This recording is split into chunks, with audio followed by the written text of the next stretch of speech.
Hi guys!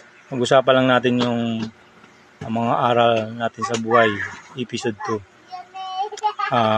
Tulad nga na sinasabi natin, kung hindi po natin na-experience siya o nagkaroon pa ng mga downfall sa ating buhay at mga naranasan natin na hindi natin nasahanay, pasalamat pa rin kayo. Pero yun dun sa mga naka-experience na, gamitin natin pong weapon o gabay para sa future nating buhay, para mayangat pa yung sarili natin doon sa mga experience natin na dapat ikalimutan natin yung bad memories. Yung good memories ang dalhin natin, kasi di po nakakatulong sa atin yung mga yun.